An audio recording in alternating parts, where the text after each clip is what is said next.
Shalom saudara, siap diberkati? Luar biasa, kembali berjumpa dengan saya, Pendeta Mulyawan, siap mengunjungi saudara untuk kita sama-sama belajar tentang firman Tuhan. Sebelum kita masuk lebih dalam lagi, kita tundukkan kepala kita berdoa. Terima kasih Bapak, kesempatan demi kesempatan Kau berikan kepada setiap kami, dimanapun mereka berada, dimanapun mereka alam apa ya pun mereka alami Tuhan, penyertaan-Mu ada menyertai memberkati. Tutup fokus kami semua dengan kuasa darah-Mu Bapak. Kami butuh firman-Mu yang akan menuntut setiap langkah kami. Dalam nama Yesus kami siapkan hati kami. Semua yang siap diberkati sama-sama katakan amin. Oke, mari kita buka firman Tuhan dari 1 Samuel 25 ayat 2 sampai dengan 3 ya. 1 Samuel 25 2 sampai 3 ya. Ini merupakan seri yang kedua. Yang kemarin ini yang pertama mengenai Abigail dan Nabal, Abigail dengan Nabal. Oke, hari ini kita akan teruskan. Mungkin ada seri yang ketiga. Kita lihat bagaimana Tuhan mau berbicara. Oke. Demikian firman Tuhan. Ketika itu ada seorang laki-laki di Moab dan mempunyai perusahaan di Karmel. Orang itu sangat kaya. Dia mempunyai 3.000 ekor domba dan 1.000 ekor kambing. Dia ada di Karmel pada pengguntingan bulu domba-dombanya. Nama orang itu Nabal dan nama istrinya adalah Abigail. Perempuan itu bijak dan cantik, tetapi laki-laki itu kasar dan jahat kelakuannya. Dia seorang keturunan Kaleb. Ini yang terjadi dan di firman Tuhan. Waktu dalam seri yang pertama kita sudah membahas kenapa orang yang cantik seperti Abigail, bijaksana, ketemu dengan suami ya Nabal yang kasar, jahat, bebal. Mungkin secara sepintas kita melihat di sana, mungkin Abigail matre, dia mau menikah dengan orang yang kaya, dia berpikir kalau kaya itu jaminan dia bisa bahagia, mungkin seperti itu, dan akhirnya yang terjadi tidak seperti apa yang dia harapkan, karena Nabal itu orangnya sangat kasar, bebal, itu yang terjadi. Saudara, dari seri yang pertama kita sudah bahas, ternyata perkawinan zaman dulu itu Tuhan mau suami rumah tangga adalah penuhi bumi, beranak cucu lah, itu targetnya. Jadi tidak ada pacaran barangkali seperti itu, karena ada targetnya, ada penuhi bumi, penuhi anak cucu lah. Yang kedua adalah kehendak Tuhan adalah saling menjadi penolong satu dengan yang lain, supaya rumah tangga mereka ada harmonis, ada rumah tangga mereka ada damai sejahtera. Tapi hari ini kita akan membahas, saudara, ada sisi yang lain lagi. Kenapa sampai Nabal, kenapa sampai Abigail nikah dengan Nabal, saudara? Karena pernikahan zaman dulu berbeda dengan pernikahan zaman sekarang. Kalau zaman dulu pernikahan itu ditentukan oleh orang tua. Orang tua pegang peranan penting di sana. Pernikahan mereka tidak, orang tua tidak peduli mereka cinta atau tidak cinta, suka atau tidak suka, tetapi yang paling penting adalah orang tua mereka suka. Siapa tahu Abigail di sini dengan Nabal, karena orang tua yang ngatur, jadi dia tidak tahu dan tidak melalui proses namanya pacaran. Itu yang terjadi.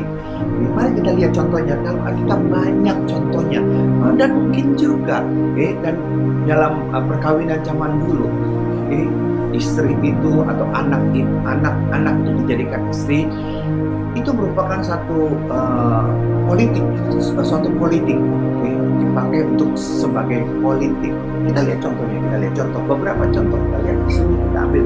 Ada banyak contoh, tapi hari ini kita boleh ambil beberapa saja. Kita lihat Hakim-Hakim 14 ayat 1 sampai dengan 3. Hakim-Hakim 14 ayat 1 sampai dengan 3. Firman-Nya berkata, Simson pergi ke Timna, dan di situ ia melihat seorang gadis Filistin.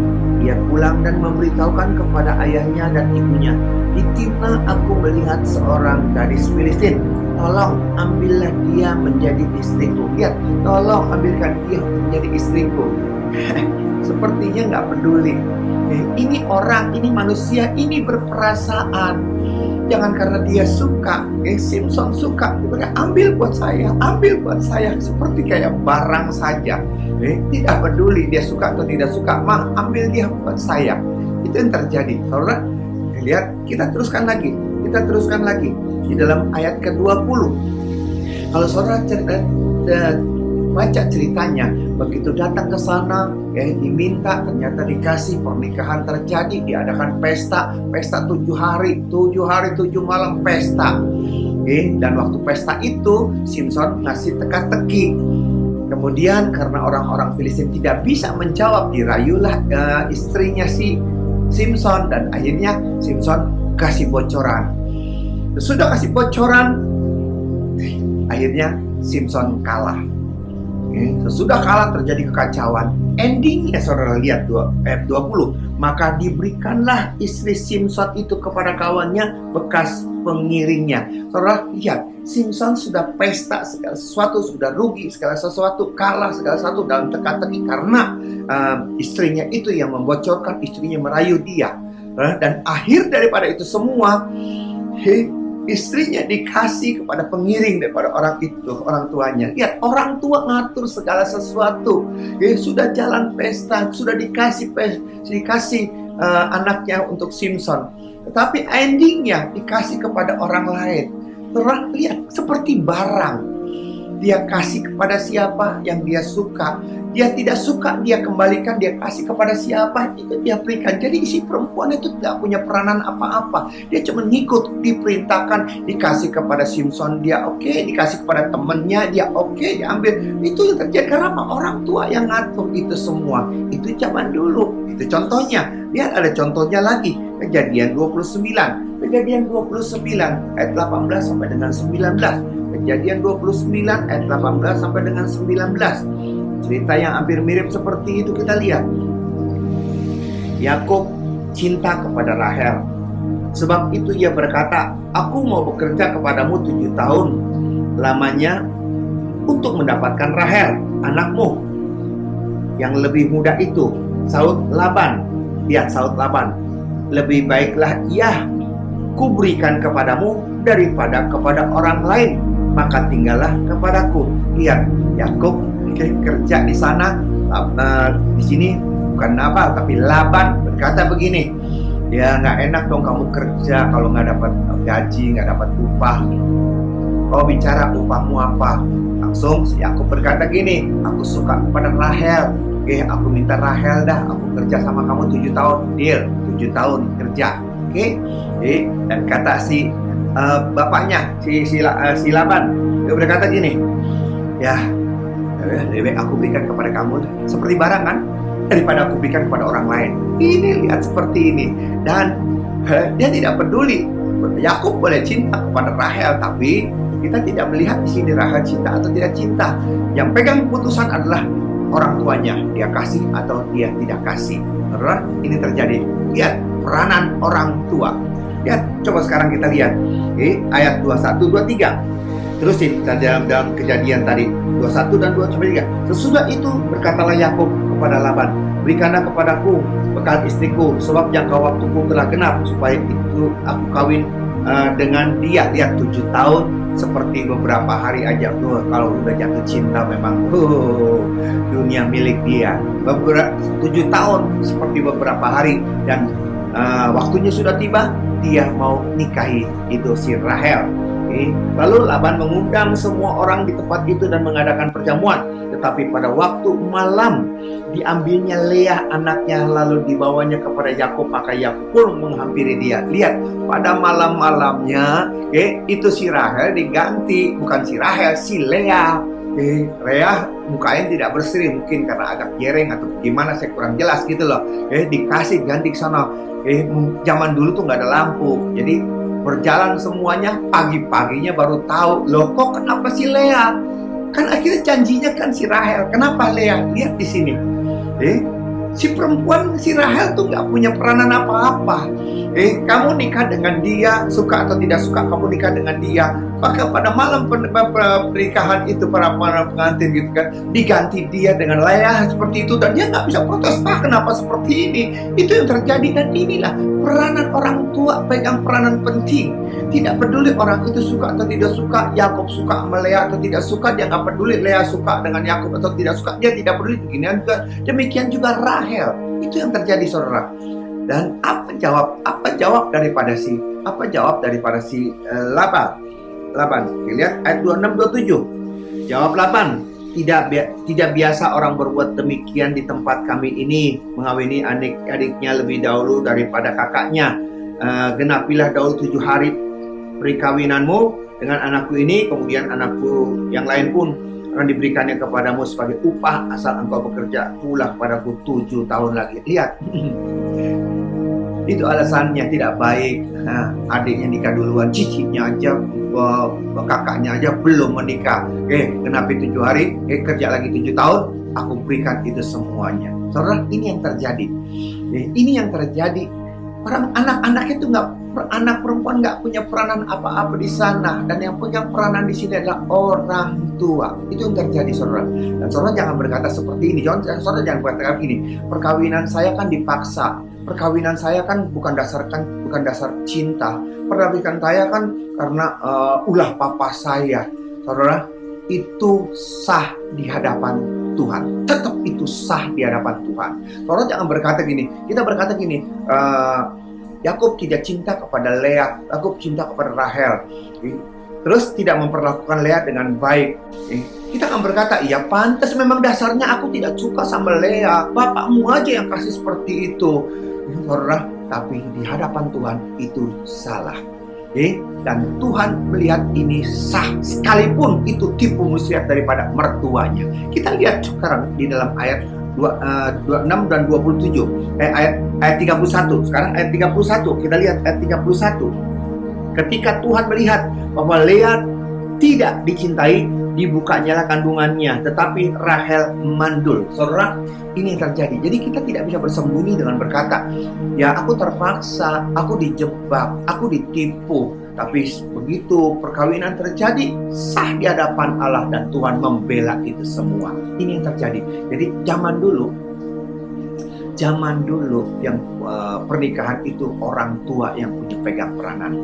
Jadi jangan salahkan juga si Abigail kalau dia nikah dengan si Nabal, karena itu mungkin permintaan atau peranan orang tua di sana. Itu dulu. Tapi sekarang pepatah bisa berkata kan, ini bukan zaman Siti Nurbaya. Ini bukan zaman Siti Nurbaya, ini zaman udah bukan zaman udah gigit besi, ini zaman computerized teknologi. Jadi nggak ada tuh model-model begitu. Sekarang pakainya adalah pacaran jarak jauh, pacaran pakai internet, pacaran pakai WhatsApp, pacaran, segala cara itu bisa dilakukan. Pakai video call, bisa melihat tatap muka, sekalipun dia ada di Amerika kita bisa melihat dia, kita bisa ngomong sama dia face to face, walaupun jaraknya jauh. Itu zaman sekarang. Karena bagaimana caranya? Bagaimana caranya supaya pernikahan kita jangan seperti membeli kucing di dalam karung. Begitu sudah nikah ternyata seperti Nabal, atau seperti Laban, tukang penipu di sana. Bagaimana caranya? Saudara, kunci utamanya adalah pacaran. Apa saudara? Pacaran. Pacaran tidak ditentukan oleh panjang lamanya, tetapi kualitas dari pacaran. Jangan kita berkata kalau kita pacaran 5 tahun, 6 tahun, 7 tahun, kita pasti harmonis, tidak ada pertengkaran. Saudara, tidak ada urusannya, tidak ada hubungannya dengan itu semua. Memang bisa juga begitu, tetapi tinggal melihat kualitas pacaran. Kalau sampai 7 tahun, 8 tahun kamu pacaran, selama pacaran paling makan nonton bioskop ke mall, makan nonton bioskop ke mall. Apa yang kau dapat dari pasanganmu? Paling kau tahu cuma satu, dia suka film drama, dia suka film silat, dia suka film ini. Saudara, pacaran itu saat-saat yang paling penting untuk kita mengorek pasangan kita masing-masing sifatnya. Yang baiknya dari dia itu apa, yang jelek daripada dia itu apa. Kalau kau tahu yang jelek daripada dia, bisa nggak engkau menguasainya? Mampukah engkau dan maukah engkau terus ada di sana?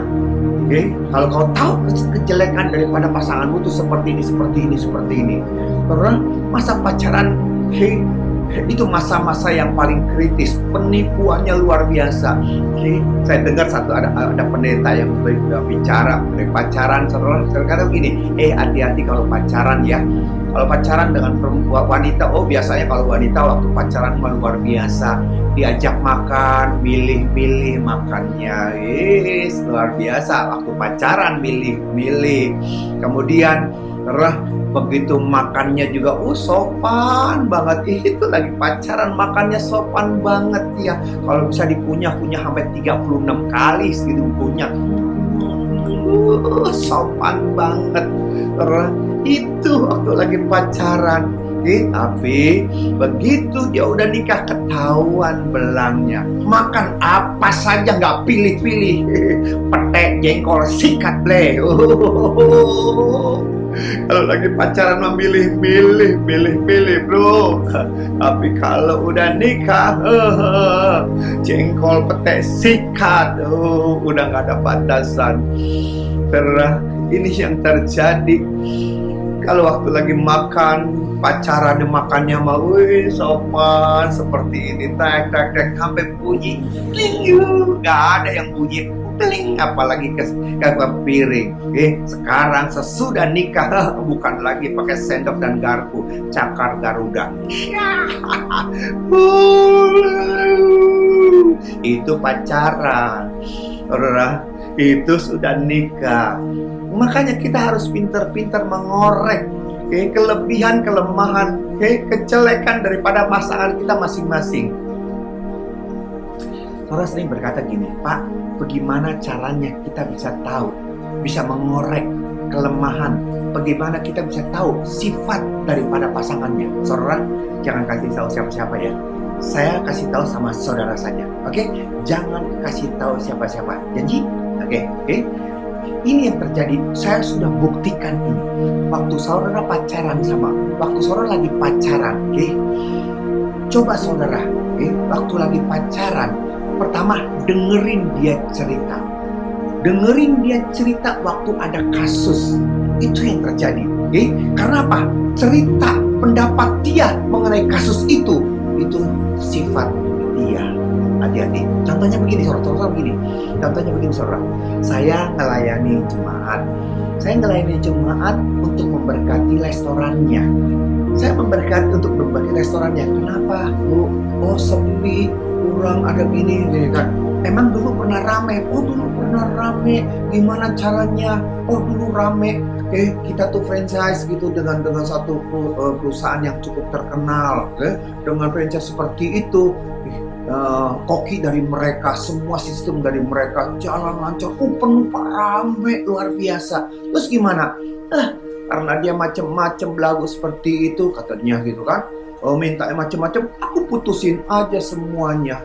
Aku putusin kontrak, aku tidak pakai lagi itu semua. Tapi aku sudah punya koki yang bisa masaknya itu, resepnya udah tahu. Jadi kita jalan lagi, namanya diplesetin sedikit, makanannya semua sama, kokinya yang sudah biasa masaknya itu, tapi resepnya beda. Halo, ada sedikit yang beda di sana. Dia pikir jalan gitu, berjalan saudara. Ada duit, ada barang. Orang tuh tidak bisa dibohongin dengan taste gitu loh. Nggak kebetulan kalau misalkan koki dari Hong Kong, koki dari luar negeri, mereka punya satu rahasia yang nggak mungkin semuanya dikasih. Sedangkan koki-koki kita itu koki. Itu kan koki. Oke, dia bisa seperti itu karena dia merasa ini koki. Karena dia merasa dia diperlukan. Dia mirip dengan masakan koki yang dari sana. Mulai belagu dia. Dia keluar aja. Kita udah babak belur karena ketergantungan kita dengan itu.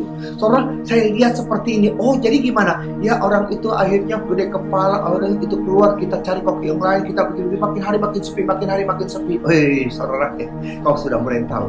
Saya tadinya nggak sadar seperti itu. Saya pikir oke lah. Ternyata, saudara, waktu dia pergi, waktu di tempat lain lagi, dia lakukan dengan yang sama seperti itu. Saya bilang ini, gitu toh. Jadi itulah sifat dia. Waktu dia perlu dia akan pakai kita. Begitu dia bisa menguasai kita, ditendang dia. Ditendang kita, itu sifatnya dia. Jadi saudara, kalau mau pacaran, kalau kamu mau tahu sifat daripada pasanganmu, kalau kamu mau tahu sifat dari pasanganmu, bikin kasus. Bikin kasus, contohnya begini. Nih papa mama nggak suka nih kita seperti ini. Ini gimana? Lihat akal liciknya dia. Lihat akal liciknya, dia akan berkata begini, dia akan begitu. Dan itulah sifatnya dia. Atau saudara berkata gini, kasih kasus sama dia. Aku punya temen nih, dia udah pacaran 4 tahun. Mereka semuanya udah bertemu orang tua dengan orang tua, dia udah ketemu dengan orang tua, mereka udah saling kenal, saling dekat, dan kita semuanya dan mereka semuanya udah berpikiran ya udah kita akan nikah rumah tangga gitu.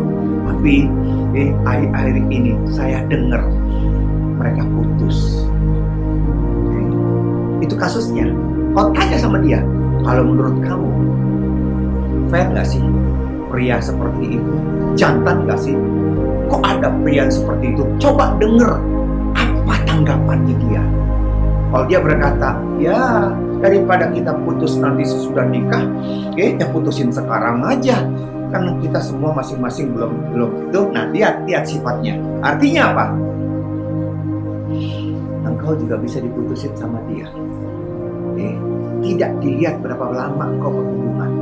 Kalau dia tidak suka, dia bisa putuskan semuanya itu tanpa ada perasaan sedikit pun. Itu sifatnya dia, itu udah mulai kelihatan di sana. Jadi pinter-pinter kita, kasus apalah, kau dengar pendapatnya, dan itu sifat daripada dia. Apapun masalah semua yang kau hadapi, kau tuangkan kepada dia. Jadi kau belajar bagaimana tanggapannya dia, bagaimana dia mengakalinya. Itu merupakan karakter daripada dia, sifat daripada dia itu seperti itu. Jadi selain kita pacaran, kita harus saling kenal siapa pasangan kita. Kalau kita tidak mau mau mempelajari kelemahan daripada pasangan kita, jangan sampai sesudah nikah baru engkau tahu, pasanganmu bebal, pasanganmu pelit, pasanganmu jahat, pasanganmu seperti ini. Susah saudara, itu namanya ngerepotin pendeta. Pak pendeta tolong, Pak pendeta semua. Siapa suruh? Kita nggak buka mata untuk melihat pasangan kita itu seperti apa. Itu yang terjadi. Saudara, dari sifat-sifat kita melihat, makanya kan saya seringkali berkata begini, kalau bisa sih kamu nikah dengan orang yang kamu lihat keseluruhannya. Dalam arti kata, lebih suka, coba lihat anak-anak kos, teman-teman kos kita, teman-teman kuliah kita, teman-teman sekolah kita. Kenapa? Dan karena di situ kita bisa melihat seutuhnya keadaannya dia. Kalau kita tidak kenal, dia datang cuma malam minggu, wah kuncar, wah kecip, kunjung pacar pada hari-hari tertentu. Dia udah mempersiapkan diri, kita tidak bisa melihat sifatnya seperti apa. Tapi kalau waktu di tempat kos, kita melihat waktu dia pakai celana pendeknya, kita melihat waktu dia capeknya, waktu dia ngantuknya, waktu dia mau makannya. Kalau waktu di tempat kuliah kita melihat bagaimana waktu dia dapat nilai bagus, waktu dia dikejar-kejar waktu dia dalam keadaan kecewa, waktu dia lagi nggak lulus, bagaimana sifatnya dia, bagaimana sifatnya sesungguhnya, itu nggak bisa ditutupin. Kita bisa melihat dengan jelas, itulah dia. Kalau kita bisa melihat semuanya sejelas mungkin seperti ini, itu bukan menjamin 100%. Tapi paling tidak kita tahu siapa dia. Oleh karena itu hari ini saudara, hari ini jangan sampai, memang kita bukan zaman Siti Nurbaya, kita melalui proses pacaran, suka sama suka, tapi itu pun nggak bisa menjamin bahwa engkau bisa berbahagia. Kita bisa meminimaliskan rumah tangga kita dari pertengkaran, dari perceraian, dari keributan dengan pacaran. Jadi kita bisa melihat di sana, siapa orang ini? Apakah kita bisa menguasainya, menaklukkannya? Apakah kita siap mendampingi dia? Kalau kita salah, kita akan terjebak, kita akan kecewa. Amin saudara, hati-hatilah. Saudara, yang kedua adalah saudara, kalau sampai akhirnya kita kejebak sesudah kita berumah tangga, kita baru tahu, oh begitu sifat suami saya ya. Oh ternyata suami saya itu kasar ya, pelit ya, jahat ya. Apa yang harus kami lakukan? Saudara, untuk saudara mau tahu seperti ini, nantikan seri selanjutnya. Amin. Tundukkan kepala kita berdoa.